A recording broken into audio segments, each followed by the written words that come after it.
Welcome to Frazier Deeter's Culture of Compliance podcast series, where we discuss compliance as a competitive advantage in today's marketplace.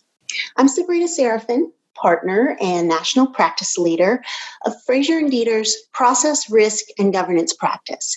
And today we're talking to Jodi Daniels, who is the founder and CEO of Red Clover Advisors.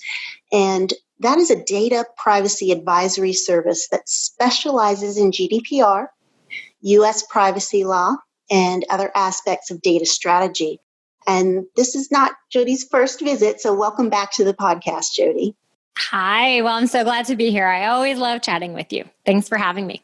Well, today we wanted to talk about the changing landscape for data privacy regulation in the United States, which is especially timely because California data privacy law has now gone into effect. Can you start off, Jodi, by telling us about the changes that have happened in California and how that affects the rest of the country? Absolutely. So my favorite four letters in 2020 are CCPA, and it stands for the California Consumer Privacy Act. It became effective January 1st, 2020, but what's kind of interesting is it became enforceable July 1st, 2020. And we've been talking about this law, quite honestly, for a while, but now that it's here, it also went through a variety of iterations.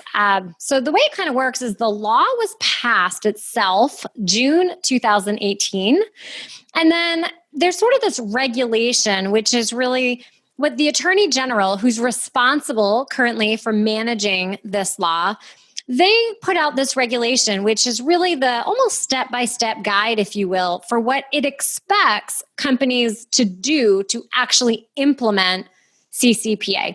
And that went through a variety of iterations. And quite honestly, it wasn't really finalized until late May, early June. And this new law has a variety of requirements. It requires companies to provide a privacy notice that has a lot of very specific items included in it. Things like the types of categories of personal data that's collected. And it also kind of defines what it means by categories. It requires companies to provide that privacy notice on the homepage at or before the time of collection. What's really interesting about CCPA is we're talking about personal data. And a lot of times we've been talking about personally identifiable information, PII, and that's always so synonymous with the data breach. But in CCPA, personal data really expands the definition of what we need to be thinking about. And all those digital identifiers like pixels and IP addresses, all of that is included. And it can be just a name and an email address. We don't have to think just from a data breach or security perspective, but any kind of personal information that we're collecting really falls underneath this umbrella. And the other big piece of CCPA is notice. So I talked about the privacy notice and its very specific requirements. The other big piece is what we call individual rights, meaning Jodi could ask a company, well, actually, Jodi lives in Atlanta, so let's pretend Jodi lives in California right now. Jodi could ask a company, I'd like you to tell me the type of information you have on me, or I'd like you to delete the information you have on me.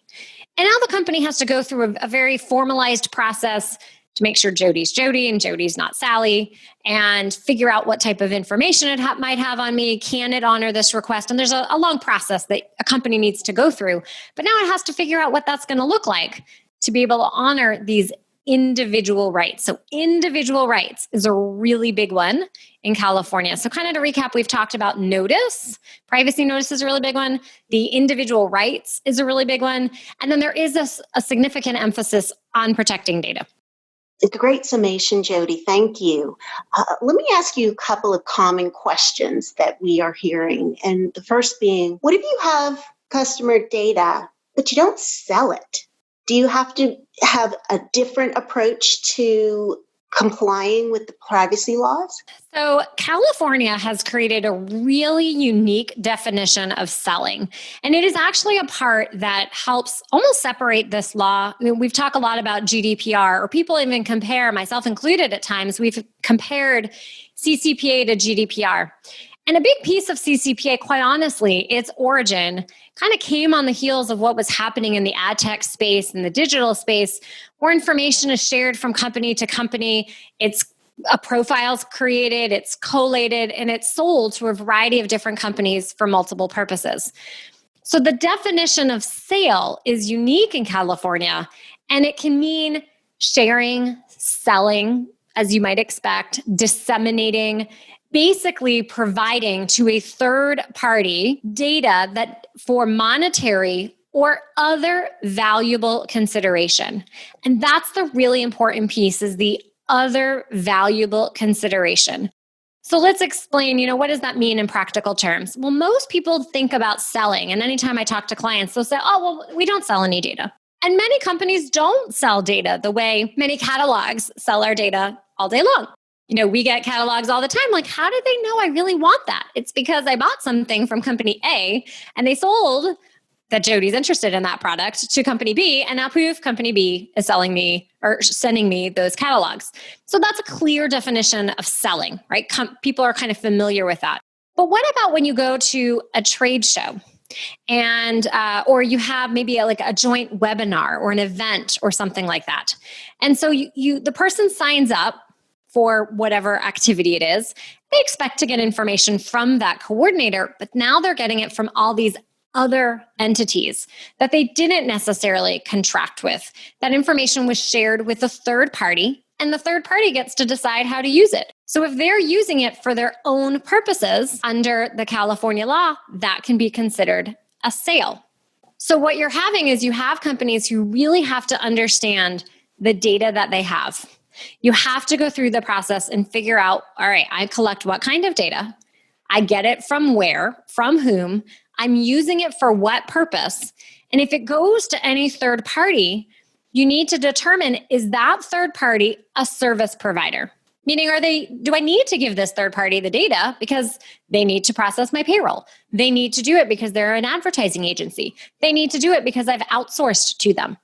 In that situation, they're deemed a service provider, and a special contract is created with a variety of provisions, and now you're not deemed to be selling data. If you share it with this third party and they use it for their own purpose, and I, Jodi, didn't say that was okay, I didn't say, yes, please share it with the third party for them to do whatever they like with it, then that could likely mean a sale of data. Analysis has to happen.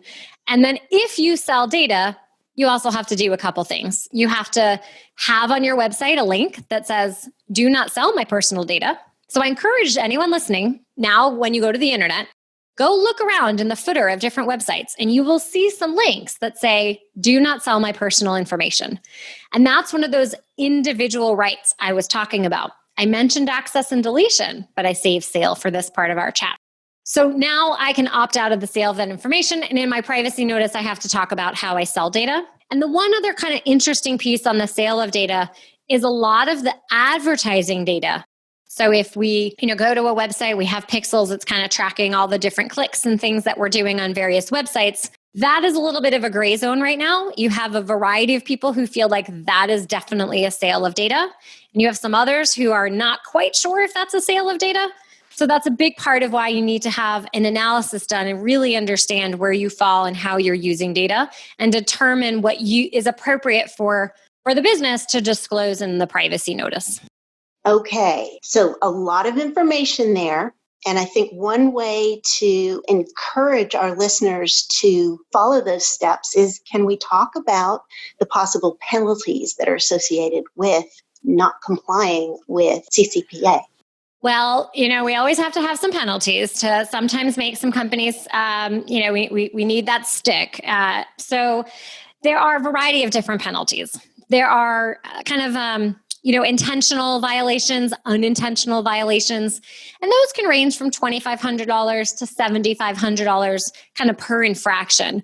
And that per infraction could mean per record. It sort of just depends on what the scenario is. So that can certainly add up to a sizable financial consequence.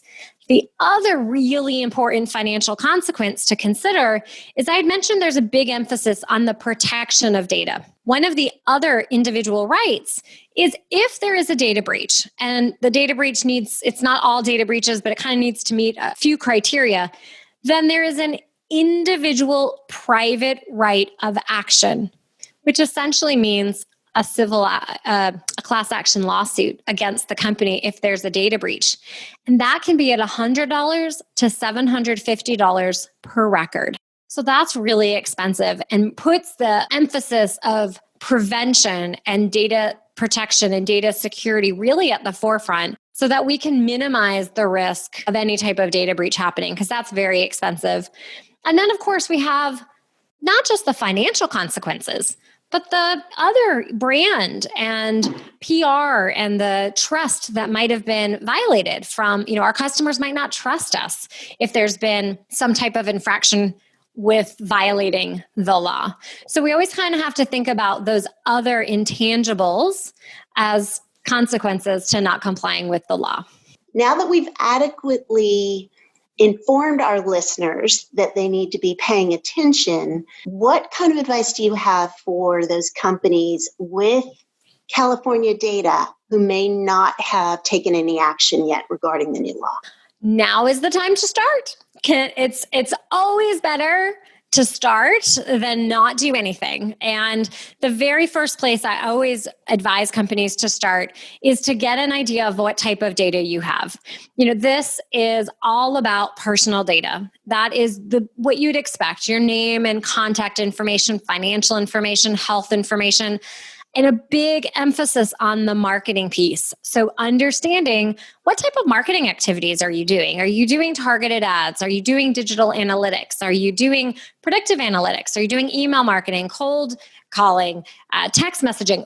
Really getting an idea of what you're doing, where it's stored, how you're using it, and who the third parties are.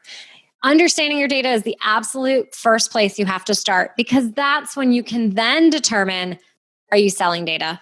That's how you can determine what has to be updated in the privacy notice. And then you can craft your plan to be able to honor those individual rights, as well as protecting the data to prevent a data breach, as well as a potential class action lawsuit. And I think what's also really important is to realize that, you had also asked Sabrina around the penalties with non-compliance. One of the things that I've seen time and again is companies are asked by their potential customers that they need to comply with the law or the sale won't go through. So sales are on the hook for companies for complying.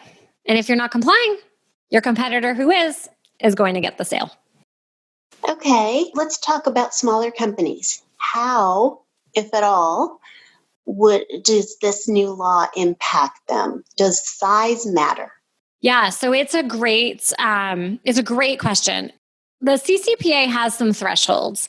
You have to meet one of three. One is $25 million of global revenue. Two is basically collect, receive, sell, share, somehow do something with data of 50,000 data points. That could easily be 50,000 website visitors. Or number three, where you earn more than 50% of your revenue from the sale of data. Just one of those three. So for smaller companies who might be under that revenue threshold, they might say, well, I don't need to comply. And what I would offer back to them is a couple things. First, on the outside, people don't know how big you are or aren't. So they might expect, this is kind of going to be the new set of expectations. And when I was talking about the sales, I've seen small companies want to work with bigger companies. And as a part of the vendor process, compliance with CCPA and other privacy laws is a mainstay.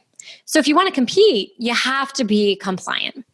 There's a lot of investors as well. So any company looking for investment dollars, privacy and security is now a key part of their process in determining their investment dollars that they're going to make.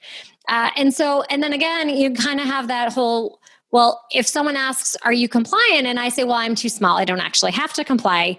You've also sort of said, well, I don't care about your privacy. And nowadays, People really care. More than 2/3 of Americans feel like companies aren't treating their data appropriately.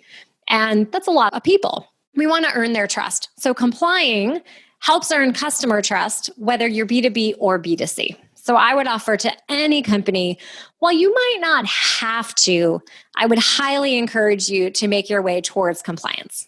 Well, thank you, Jodi, for being with us again and helping our listeners better understand the new era of privacy regulation and what we need to be aware of.